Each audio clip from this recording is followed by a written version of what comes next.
Assalamualaikum warahmatullahi wabarakatuh. Jumpa lagi di Arif Suryadi Channel. Topik kali ini kita akan mempelajari terkait dengan peta konsep kerangka kurikulum merdeka. Ternyata masih banyak teman-teman guru yang sulit memahami kerangka kurikulum merdeka. Mudah-mudahan dengan peta konsep ini sedikit memberikan gambaran terkait dengan kerangka kurikulum merdeka secara utuh. Dan mudah-mudahan dengan peta konsep ini kita akan memudah memahami terkait dengan kurikulum merdeka. Hal prinsip pada kurikulum merdeka yaitu munculnya konsep P5 atau penguatan proyek profil penguatan Pancasila yang tidak muncul di kurikulum K13.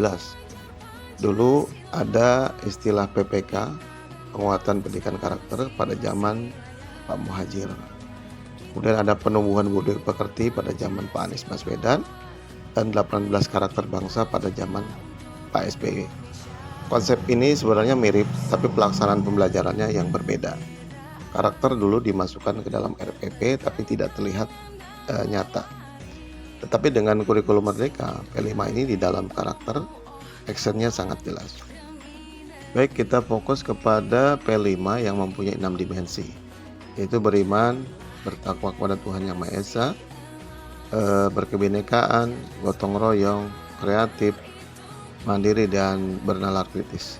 Yang kita buat akronimnya menjadi makan roti manis untuk memudahkan pemahaman kita sehingga mudah mengingatnya.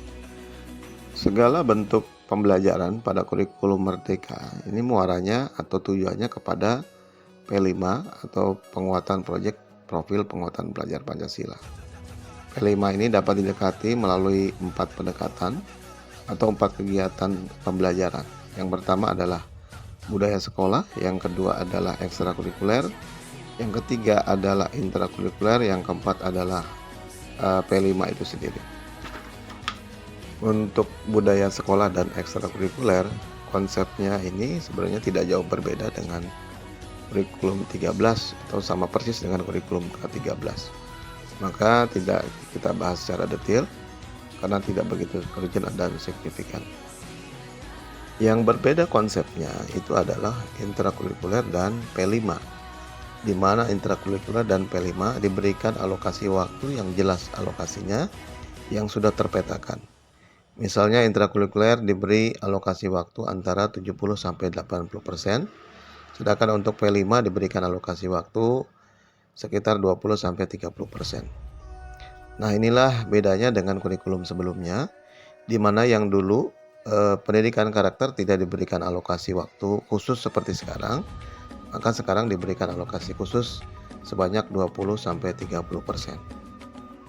Intrakurikuler ini adalah pembelajaran biasa atau reguler, sama seperti kurikulum K13.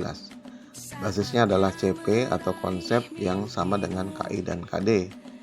Esensinya sama dengan KD dan CP. Keduanya adalah kompetensi yang harus diajarkan pada siswa yang berbasis mata pelajaran. Cuma bedanya pada CP perumusannya dalam bentuk paragraf atau narasi. Beda dengan KD, bentuknya adalah rinci, bernomor. Hakikatnya sama saja, kalau itu kita rinci sama dengan sepersis dengan KD.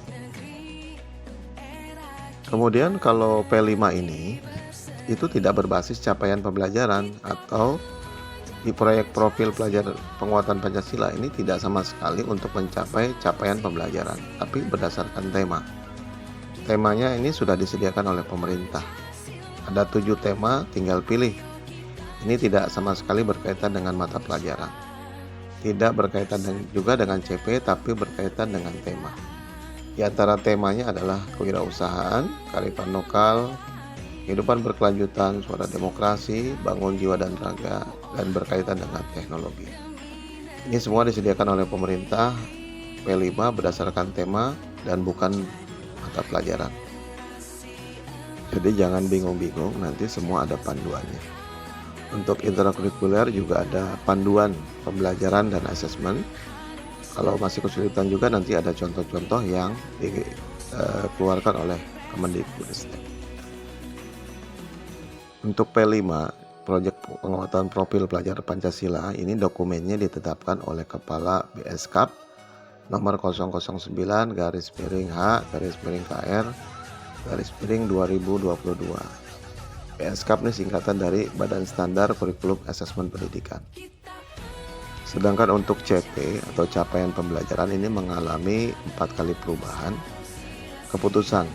Keputusan yang terakhir yaitu PSKAP nomor 033 garis miring H garis miring KR garis miring 2022 untuk panduan ekstrakurikuler di sekolah disediakan pemerintah.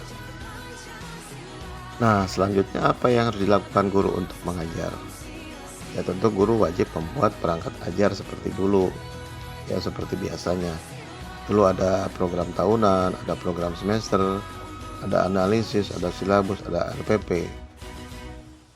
Nah, pada kurikulum Merdeka, guru hanya dituntut membuat ATP dan MA.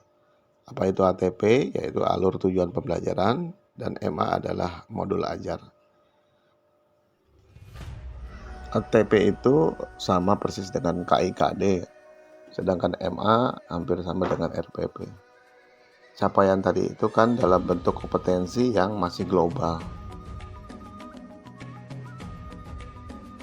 Maka CP-CP ini perlu dijabarkan menjadi tujuan-tujuan pembelajaran. Setelah dijabarkan menjadi tujuan pembelajaran, maka diurutkan mana yang disampaikan pertama, mana yang disampaikan kedua, atau ketiga, atau yang terakhir. Itulah yang disebut dengan alur tujuan pembelajaran.